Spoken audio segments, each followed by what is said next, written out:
نن د هغه کلام ختم شو په دې مسجد کې. نن یو ډېر ښکلی منظر چې شاته یو استاد موجود دی او د هغه شاګرد مخې ته قرآن وایي. دا ډېر ښکلی منظر. استاد به په دې فخر کوي چې زما کوم محنت و الحمدلله الله هغه محنت قبول کو. زما وروڼو د الله جل جلاله کلام سره محبت وکړو. نن ګورې موږ د الله د کلام نه غافل یو. نن ګورې د الله جل جلاله کلام ته خپل بچي وقف کول ما او تا ته ډېر زیات ګران دی.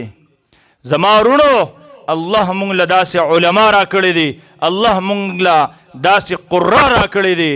یقین وکړئ چې د دین استفاده کول دا انتهایی ضروري دي. او علماء کرامو ژوند دا د عوامو نه ښایسته. الله ورله یو مقام ورکړی دی، جیب کې به ورسره 1 روپۍ نه، لیکن زما او ستا نه به یې ښکلی اغوندي.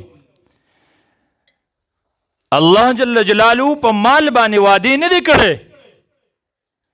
د خدای پیغمبر ته الله جل جلاله فرمایي ته ووایه چې دا غرونه درله د سرو زرو کم کو دنیا دې په کار وي. امهات المؤمنین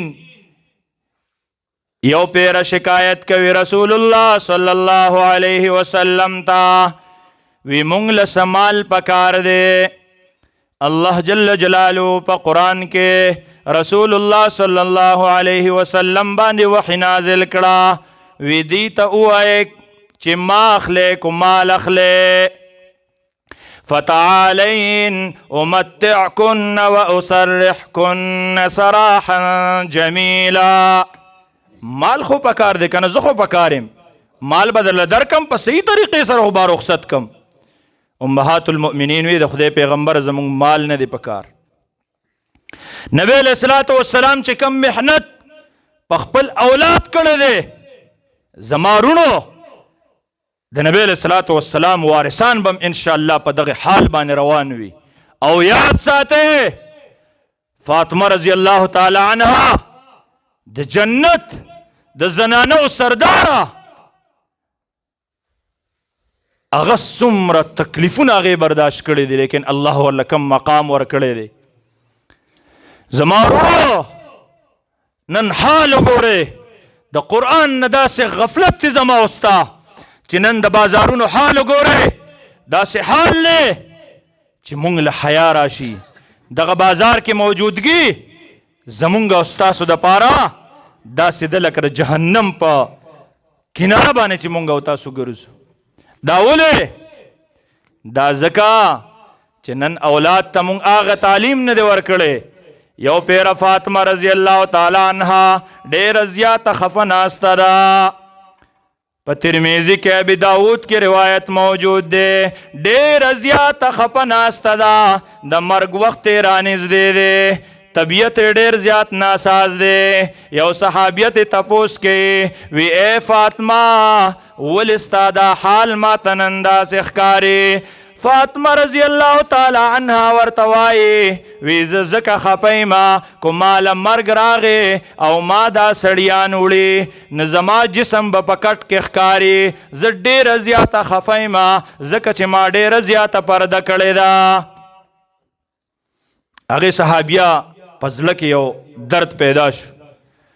نو هغې داسې یو څیز جوړ کړو چې نن سبا موږ خپلو دې زنانو له کم جوړو. نو هغې ورته وخوي ما خو دا څیز جوړ کړی دی. فاطمه رضی الله تعالی عنها ټک ټک په خندا شوه، وی اوس مطمئنه شومه. دا هغه خلکو زما وروڼو د قرآن او حدیث نه خپل ځان خبرول دا ګور انتهایی ضروري دی. کو بچی ما او تا د قرآن نه خبر نه کو، یاد ساتئ چې ما او تا ته به ګورې دی بچی پلار نه وي بیا دا بچی. یاد ساتئ کو تا یو بچی عالم او حافظ جوړ کو نو تا ته به ووایي چې ته زما ابا جانې زه ستا خدمت کول غواړم، ځکه چې الله قرآن کې فرمایي ولا تقل لهما اف.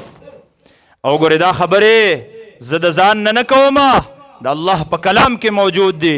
او د نن زمانې درته هم وایم چې دنیا پلاران د خپلو زامنو په باره کې وي دا زما زوی نه دی او د هغې حق کول غواړي ځکه وي چې زموږ بچي ډېر زیات نافرمانه دي او زه په خپلو غوږونو باندې اورم د اولاد نه خپل والدینو ته وي تاسو نه پوهیږئ پلار ورته وي بچیه چېرته تللی وي د شپې بچې تک سور شي زما وروڼو زما نوجوانانو د دې هستو موجودګي دا ګوره ډېر خوش قسمتو خلکو سره وي لاړ شئ تپوس وکړئ چې د چا مور او پلار نشته د خدای پیغمبر څه فرمایي د خدای پیغمبر په سفر کې را روان دی د خپلې مور سره د خدای د پیغمبر د مور طبیعت ډیر زیات ناساز شو د سفر په موجودګۍ کې د هغې د مرګ وخت را نږدې شو د رسول الله صلی الله علیه وسلم مبارک مور وفات شو او کله چې هغوی دفن کړه رسول الله صلی الله علیه وسلم ډیر زیات معصوم و رسول الله صلی الله علیه وسلم تا حلیمه سعدیه وایي وی رازه په مخې راکاږي لیکن رسول الله صلی الله علیه وسلم د زړه دنیا روانه شوه په دغه وخت باندې رسول الله صلی الله علیه وسلم د خپل مور قبر ته داسې ناست دی رسول الله صلی الله علیه وسلم ډیر زیات غمجن دی خپل مور پسې ډیر زیات خفه دی حلیمه سعدیه بار بار نیسي او ځان پسې راکاږي وی زه نه ځم زما مور دلته ده کم حال به د نبی علیه الصلاة والسلام د خدای پیغمبر فرمای کو چرته زما مور ژوندی وي او زه په مونځ باندې ولاړ وي او زما مور ما ته یو غږ کړی وي ما به مونځ مات کړی وي او سیده به د خپل مور په خدمت کې حاضر شوم الله هغه مقام ورکړی دی مور او پلار ته ځکه زما وروڼو مونږ او تاسو له پکار دي چې د خپل والدینو خدمت وکړو الله چې کم مقام کمو خلکو ته ورکړی دی ګورې هغه خلک د خپلو والدینو ډېر زیات خدمت کوي یاد ساتئ نافرماني مه کوئ د خپل اولاد د خپل مور او پلار اولاد له پکار دی چې د خپل مور او پلار نافرمانی نه کوي لیکن زما وروڼو نن حال بل شان روان دی ځکه د قیامت نشانې دي